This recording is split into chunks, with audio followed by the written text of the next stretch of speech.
ओम नमः शिवाय। आज का दिन आप सभी के लिए सुखदायी हो, मंगलमय हो। आज के वीडियो में आप रसपान करेंगे श्रावण मास महात्म्य के 25वें अध्याय की कथा का। इससे पहले के अध्यायों को यदि आपने अभी तक नहीं सुना है तो कृपया चैनल पर जाकर उन अध्यायों को भी जरूर सुनिएगा। श्रावण मास महात्म्य के 25वें अध्याय की कथा में भगवान शिव श्रावण अमावस्या को किए जाने वाले पिठौरी व्रत का वर्णन कर रहे हैं। भगवान शिव कहते हैं, हे मुनिश्रेष्ठ, अब मैं उत्तम पिठौरी व्रत का वर्णन करूंगा।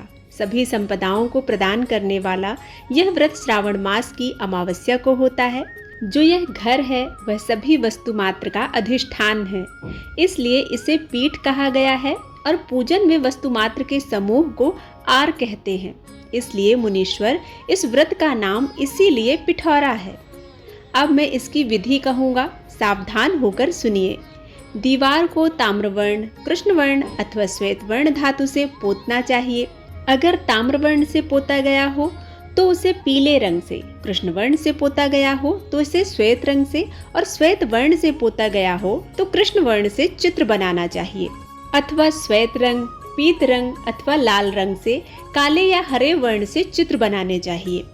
मध्य में पार्वती सहित शिव की मूर्ति अथवा शिवलिंग को बनाकर विस्तीर्ण दीवार पर संसार की अनेक वस्तुओं का चित्र बनाना चाहिए।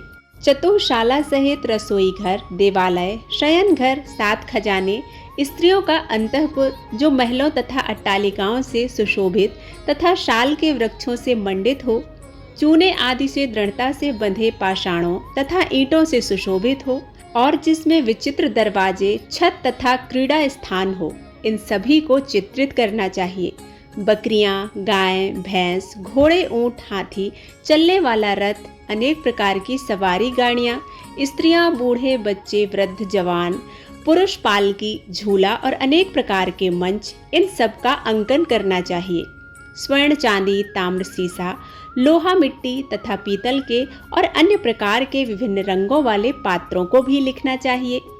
शयन संबंधी जितने भी साधन हैं, जैसे चारपाई, पलंग, बिस्तर, तकिया आदि, बिल्ली, मैना, अन्य और भी पशु पक्षी, पुरुषों तथा स्त्रियों के अनेक प्रकार के आभूषण, बिछाने तथा ओढ़ने के जो वस्त्र हैं, यज्ञ के जितने भी पात्र होते हैं, मंथन के लिए 2 स्तंभ व 3 रस्सियां, दूध, मक्खन, दही, तकर, छाछ, घी, तेल, तिल, इन सभी को दीवार पर लिखें।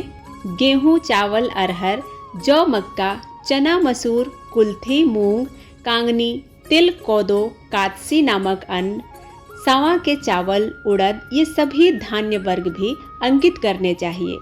सील, लोढ़ा, चूल्हा, झाड़ू, पुरुषों व स्त्रियों के सभी वस्त्र, बांस तथा तृण के बने हुए सूप आदि, ओखली, मूसल, जिनसे गेहूं आदि पीसने तथा अरहर आदि दलने के लिए 2 यंत्र, चक्की तथा दरेंता, पंखा, चवर, छत्र, जूता, 2 खड़ाऊं, दासी, दास, नौकर, पौष्य वर्ग, तृण तथा पशुओं का आहार, धनुष, बाण, शतघ्नी, एक प्रकार का अस्त्र, खड्ग, भाला, बर्छी, ढाल, पाश, अंकुश, गदा, त्रिशूल, भिंदीपाल, तोमर, मुदगर, फरसा, पट्टिस, भुशुंडी, परिघ, चक्रयंत्र आदि जलयंत्र, दवात, लेखनी, पुस्तक, सभी प्रकार के फल, छुरी, कैंची, अनेक प्रकार के पुष्प, बिल्वपत्र, तुलसी दल, मशाल, दीपक तथा दीवट आदि उनके साधन, अनेक विध खाने योग्य शाक तथा पकवानों के जितने भी प्रकार हैं, उन सभी को लिखना चाहिए। जो वस्तुएं यहाँ नहीं बताई गई हैं, उन सबको भी दीवार पर लिखना है, क्योंकि यहाँ पर सभी कुछ लिखना संभव नहीं है, क्योंकि एक एक पदार्थ के सैकड़ों तथा हजारों भेद हैं। और मैं कितना कह सका हूँ, 16 उपचारों से इन सभी का पूजन होना चाहिए। पूजन में अनेक प्रकार के गंध द्रव्य, पुष्प, धूप तथा चंदन अर्पित करें। ब्राह्मणों, बालकों तथा सौभाग्यवती स्त्रियों को भोजन कराएं।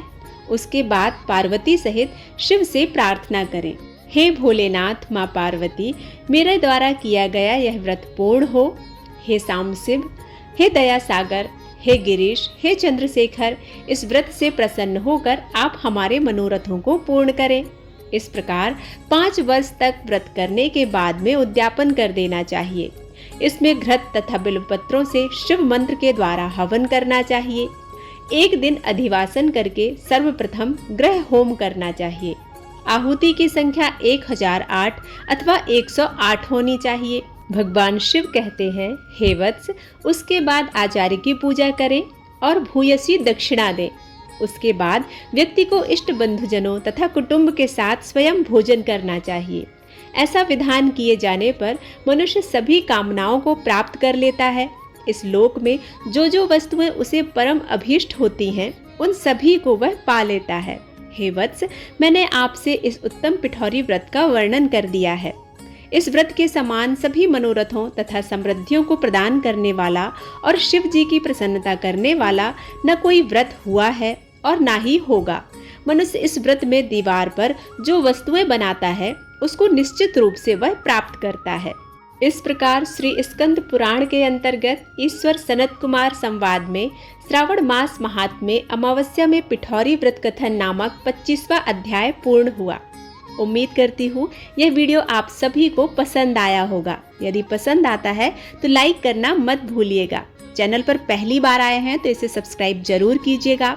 बेल आइकन प्रेस कीजिए ताकि नए वीडियोस आप तक रोज पहुंच सके। भगवान शिव और मां पार्वती की कृपा से आप सभी के जीवन में सदा सर्वदा सुख शांति बनी रहे।